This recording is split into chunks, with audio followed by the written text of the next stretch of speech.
Judiciary, $594,318,825. I will now invite the Attorney General to make a brief opening statement, not exceeding 5 minutes.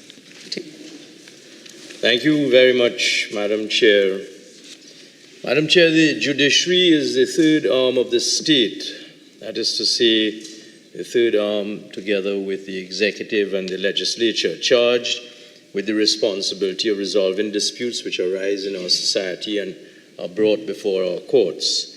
And when these matters come before the courts, the judiciary is required to distill the facts and apply the law. It is not a department of government, nor is it under any form of ministerial control or responsibility. The separation of powers doctrine refers to the judiciary as an independent institution of the state because it must remain and must appear to be unbiased in disputes that arise between citizens and the state. There must, however, Madam Chair, be a committee of relations between the separate arms of the state, a mutual understanding of purpose, rules, and objectives of each arm and agency of state so that policies, laws, and resources are applied consistent with the needs of society for the application and dispensation of justice. And in this regard, it is important that there remain open lines of communication between the Honourable Chief Justice in his administrative capacity as head of the judiciary with his administrative team and the executive and its agencies and departments to ensure that the resources and government support are provided for judicial operations and court improvement initiatives. And that judiciary remains independent. Its role and functions require collaboration with other arms of the justice sector.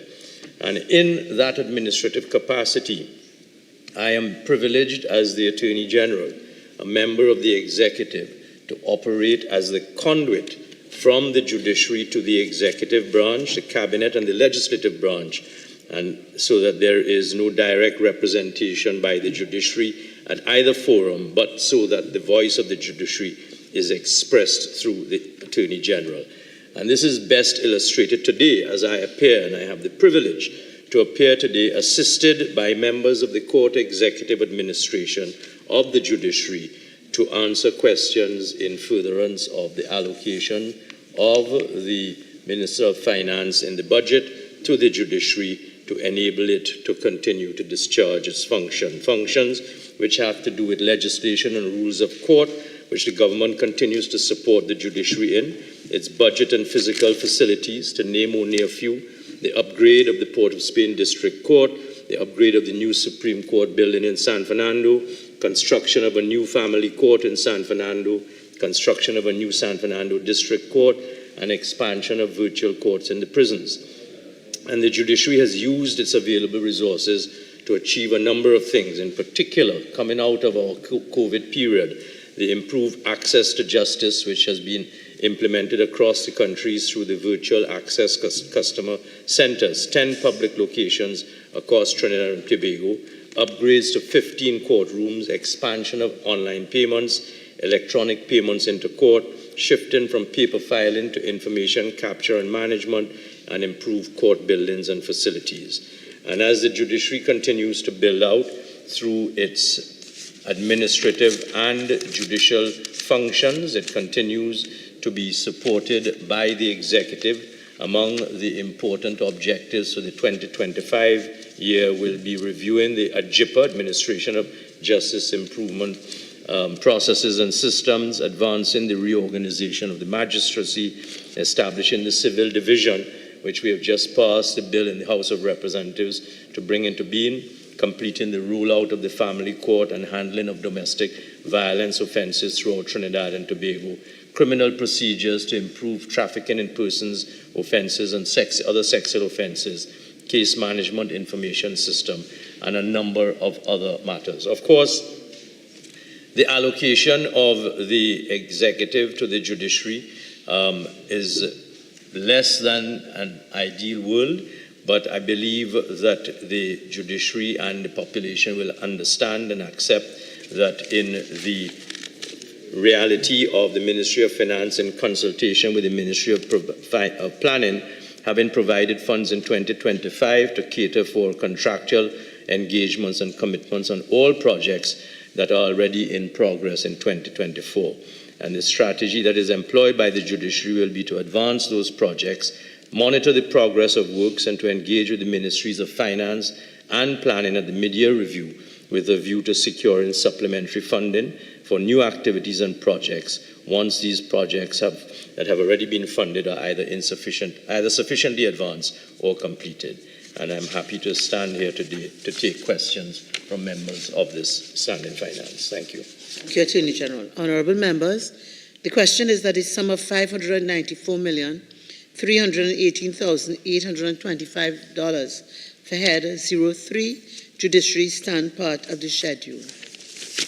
Honourable members, the sum of $594,318,825 for head 03 Judiciary is comprised of monies proposed for expenditure under the following subheads and items to be found in the draft estimates of recurrent expenditure and the draft estimates of development program.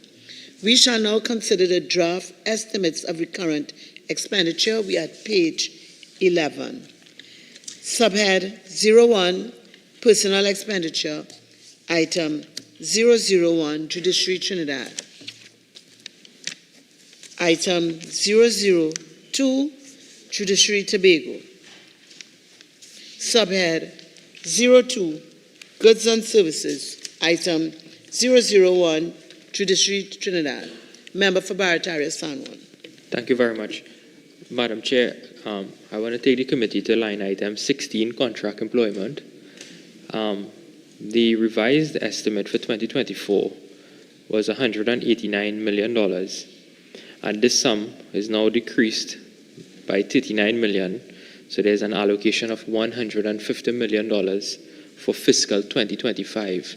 AGI flagged this concern in light of the comments made by the Honourable Chief Justice at the opening of the law term, where he indicated that there is in fact issues with respect to staff shortages. And one matter of concern was when he indicated that the only court that we have in the South region, which is the Princestown court, it may have to shut down if they don't have the staff in order to service the building.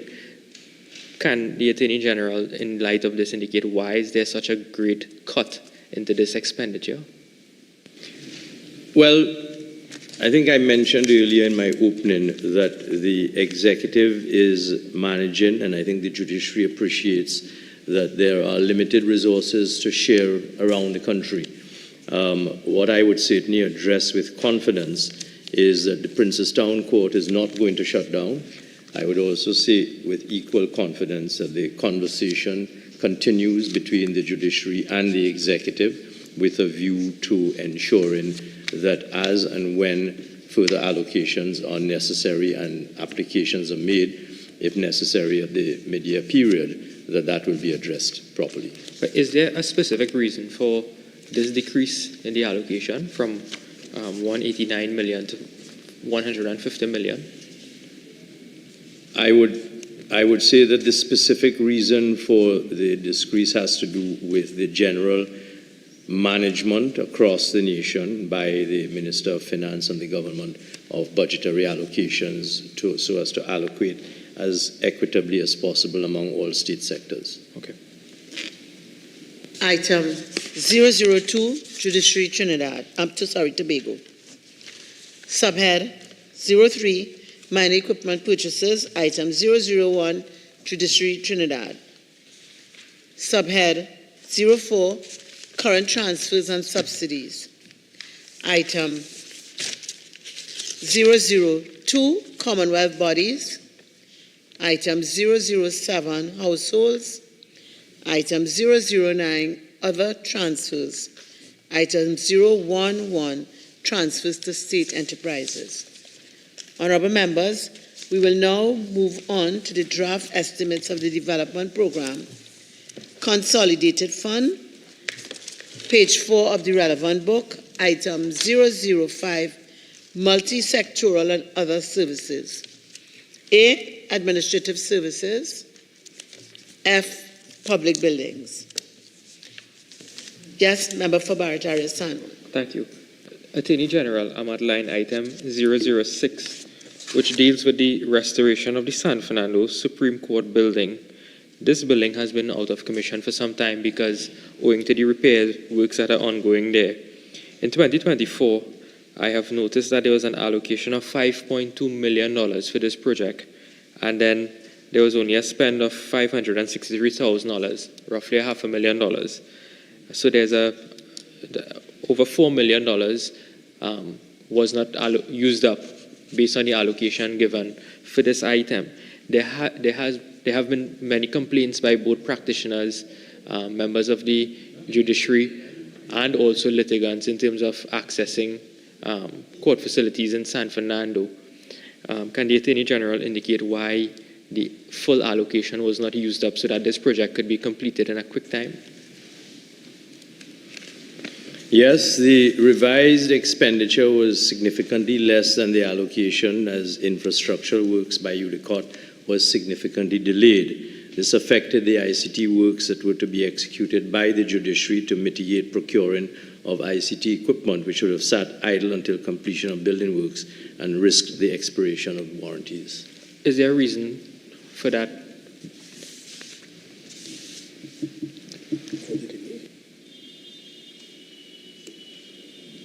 And that you are asking for what? For the delay? The delay, yes.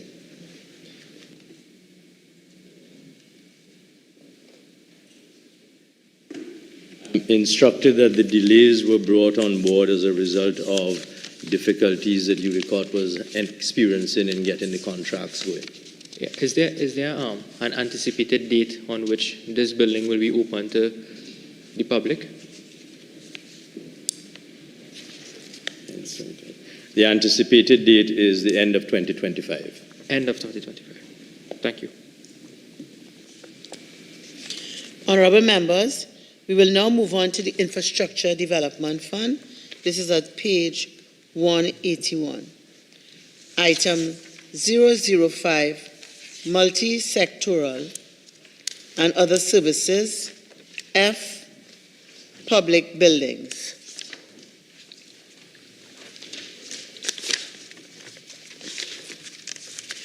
Honourable members, the question is that the sum of $594,318,825 for head 03, Judiciary, stand part of the schedule. Those in favour say aye. Those against say no. I think the ayes have it. The sum of $594,318,825 for head 03, Judiciary, now stands part of the schedule. Thank you, Attorney General. Thank you, Minister in the Office of the Attorney General. Thank you to the Deputy Court Executive Administrator and all the supporting staff from the Judiciary.